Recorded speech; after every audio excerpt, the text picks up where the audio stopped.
Oh, and I also feel my most confident self, honey, when I beat this face. Okay, it's something about when the lashes come together with the makeup, with the jewelry, honey, with the rings, with the outfit, with the hair.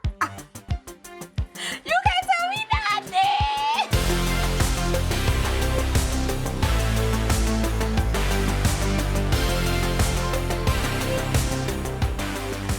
Now, what would I tell a younger Isabel?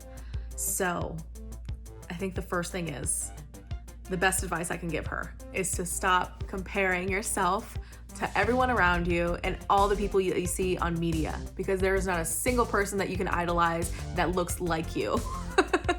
You have to become your own idol. Sorry, y'all, you're gonna hear my kids in the background, all right? Because it's bedtime and they still up. If I could say anything to my younger self, I would tell me, I love you.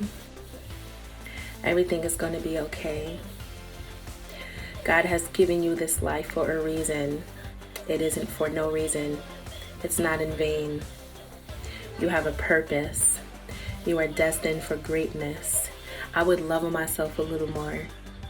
I would look in the mirror just a little bit more and get cocky just a little bit more, just to pick up just to pick up myself. I needed that. I was a very quiet person about my emotions. I was depressed a lot, but I didn't want anybody to know because I didn't want to feel bad. And I would tell myself, it's okay to find someone to talk to. It's okay to find somebody you trust to tell your feelings to share your thoughts. You need that.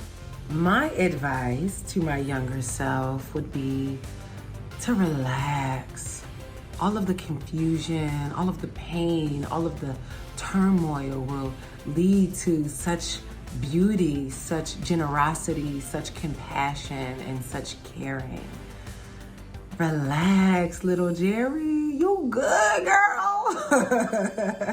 Advice for my younger self: keep going, mama. Keep going. You're going to be so proud of us. You're going to be so proud of where we land, of where we're going. You always growing. You're so resilient. You're so smart. You're brilliant. You are a genius. Oh my gosh, you're so smart. God bless you with the most brightest brain. Oh my goodness. You are beautiful. You are loved. You will be somebody. You are already somebody. You don't have to pretend to be anybody to make anybody your friend. The people who are meant to be for you will be for you. You don't have to beg. The people who are meant to be in your life, they will be there. Advice I would give to my younger self would just be to keep pushing and to keep going. I know it sounds cliche because, everybody says, just keep pushing. But honestly, that's the God-given truth. Like, keep pushing, Asia, because the world isn't ready for you. The world, is doing you dirty right now. Life is doing you dirty. You're going to go through some traumatic experiences. You're going to go through a couple of maybe relationship problems. You're going to go through, your weight going crazy, physical pain, you name it. You're going to go through it, but just keep pushing, be resilient, and always remain humble. Always be kind to people, always give back despite the position that you're in. Show other people that they are loved, because that will be reciprocated to you in due time. You will get everything you deserve in life. I'm even telling Asia now this. So, dear baby Charity, it's going to be okay. You are all right. You are going to make it. No, you don't see people who look like you right now being represented, but it will happen. And if it doesn't, you can be the person to start that. You can be the catalyst. You can be the change. You're going to make it. Just believe in yourself. Work hard. Always know that God has your back and that you can do all things through Him. I feel most myself when I am dancing and singing at the top of my lungs, even though my voice is subpar. I feel most like myself at home in my body when I am dancing. there's something about performing on a stage or dancing in front of a camera that just gets my blood going, and I have all this adrenaline, and it just brings out this confidence that I wouldn't normally have. And there's something about dancing that you become significantly more aware of how your body looks, but it makes you more aware of how beautiful your body looks, because how you move it, how you're able to stick certain points and do certain poses, and the fluidity of how it moves, and it's just so beautiful. It's gorgeous. I feel most like myself when I'm dancing. The obvious answer. I'm a dancer.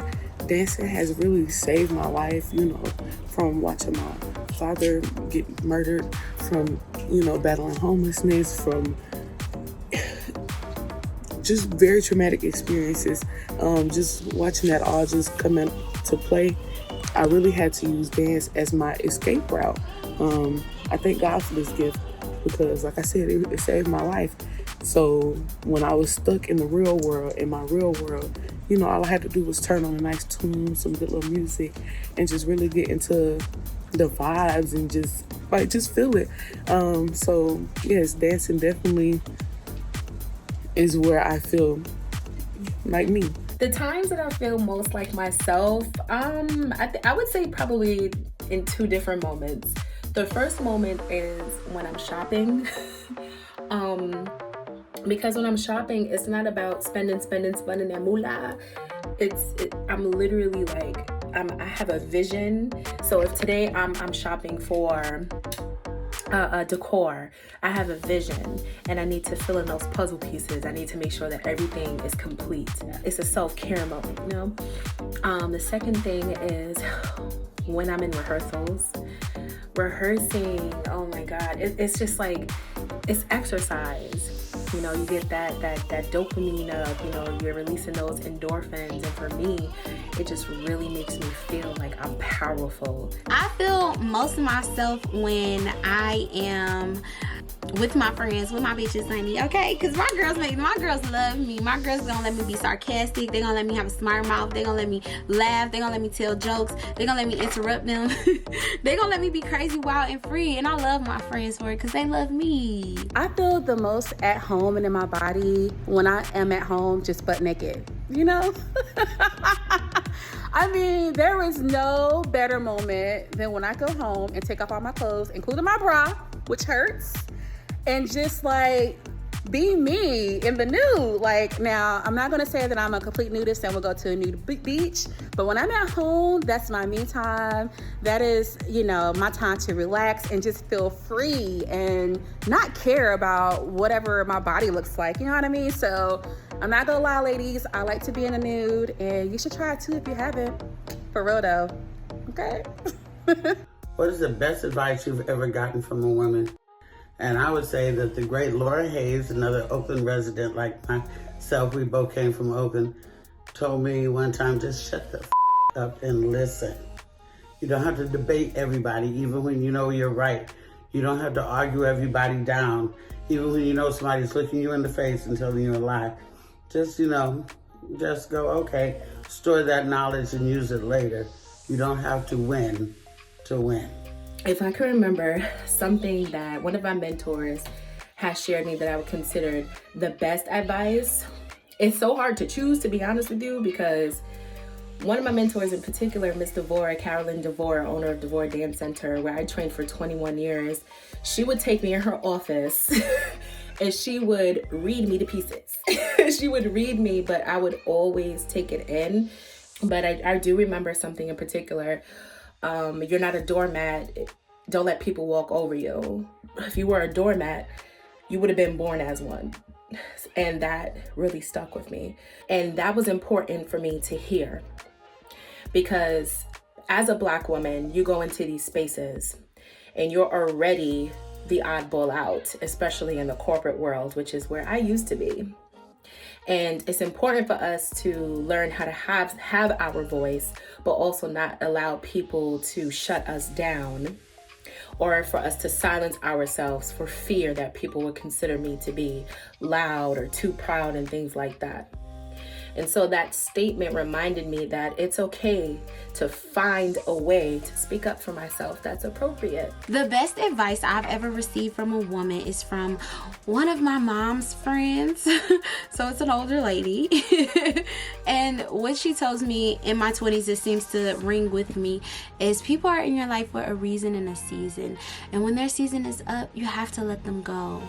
You have to. And if you hold on, you only hurt yourself. Some people's seasons are meant to last for a long time, and some people have a short season. So girl, when it's time for them to go, you gotta drop them hoes like a bad habit, okay? So one of the very best pieces of advice I've ever received from a friend is take care of yourself first, because you cannot pour from an empty cup. So I know that we as women, we are naturally nurturers, and we naturally want to help people and be there for people and help uplift people. But at the same time, we have to remember to take care of ourselves first, because the more whole and healthy we are, the better we can help other people. So remember, take care of yourself, take care of your mental and your physical health, so that you're not pouring from an empty cup. My first representation I ever seen myself on TV was from Raven-Symoné. That's so Raven, girl. I am she is me. Okay, let me tell you, me and Miss Raven-Symoné is 1 and 2, honey. Period. Her sarcasm, how funny she was, how silly she was, how crazy she was. Then she could rap, and then she was also like, she was a bigger girl, but she was in the middle. She wasn't like big with the big girls, but she wasn't small with the skinny girls. She was always in the middle, and that's kind of how I felt in the middle. Yes, Raven-Symoné, period. The first time I lit up and cried was when I was watching America's Next Top Model, and Takara was on the season. Now, if you remember Takara, she was considered to be a plus-size woman. She was the only plus-size woman in that season. She was fabulous, and she was a Black woman. And my eyes were peeled the entire season. I wanted her just to win so badly. She was a wonderful representation for us. And it just made me feel so inspired. It made me feel like I had hope. And I remember telling myself that time when I saw her, I said, one day I'm going to be on a TV show just like this with women who look like me. And here I am, decades later. Lizzo's Watch Out for the Big Grrrls. My first time seeing representation for me being a Black plus-size woman had to be with Queen Latifah and Monique. Queen Latifah and Living Single, she was such a boss. She ran her own magazine station, and she was always there for her friends, real funny. I love the way she dressed. Let's just go get into that hair, ma'am. Always had it laid. Sis was always looking good. And I was like, this is who I want to be. This is who I want to be. Like, she was just A1 in all the movies that she ever played in. Give her flowers while she's here, because Queen Latifah was that deal. And Monique, of course, like I said, being plus size, she came out in 2004, the BET Awards, hitting her Beyonce thing with a group of plus size women. And I was just like, they're dancing. They're dancing. At the time, I was 6.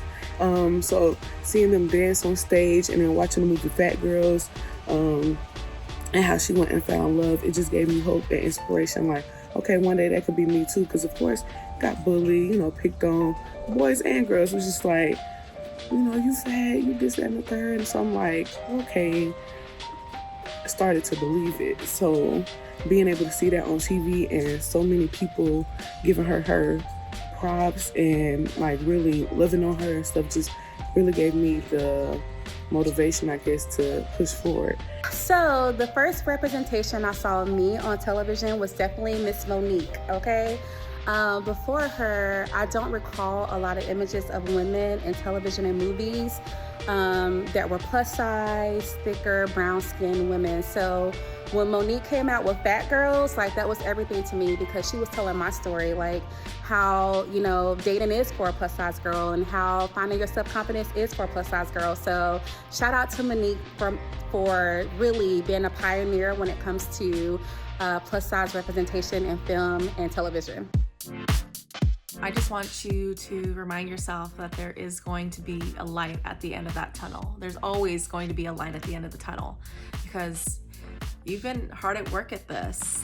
This isn't the first time you've gone through this trouble. I mean, if you look behind you, at the end of the tunnel, you've gone a very, very long way. I want you to know, like, and to be aware of how far you've come and how much you've grown to be this beautiful woman that you are. And I want you to remind yourself of what you've been through just to even get to this point. Hello. My advice to you is to be your authentic self, to always follow your instincts so that you get closer to who you truly are on the inside, even when you don't understand them, even when people tell you that they're crazy or nonsensical, even when they feel a little bit uncomfortable. Follow your instinct and get to the true you. I would say always keep your faith. Always have the crazy faith to just know things will happen for you. Miracles will happen to you. Good things will happen for you. Know that you are loved and you are loved. You exude love and you are loved. Know that no situation that's happening right now will be your forever outcome. You always have the power to change anything in your life. You control it. God is good and He sees you and He hears you. So keep your faith in Him. Have no fear. Have no fear. Just do it. Just do it. Do the things that scare you and just have no fear. Just jump out there with so much confidence. And know that if you're in any room that seems bigger than you, that God placed you in there. So walk in that thing like he sent you in there on assignment. Walk in that thing with confidence, honey. Like I'm the woman for the job. Keep going, keep pushing. I know that life gets tough sometimes and we want to quit, but there's always a light at the end of the tunnel. Things get better, and you know, when it comes to your self-confidence and that self-love journey, know that it is indeed a journey, okay? Self-confidence and self-love does not happen overnight. It is a continuous process, a continuing learning process for you, and you just have to go through it bit by bit, step by step. And I will also say to you, like, it's never too late. Like, you can be anybody that you want to be. You just have to have the tenacity and the willpower to keep going even when it gets hard. I mean, look at me. I am a 35-year-old marketing professional who gets to chase my dreams of being a professional dancer. If I had stopped back then when I didn't see people looking like me instead of making my own path, then I don't think I would be here today. Go after your dreams, pursue it with full force, and just be relentless, okay? All right, let's go.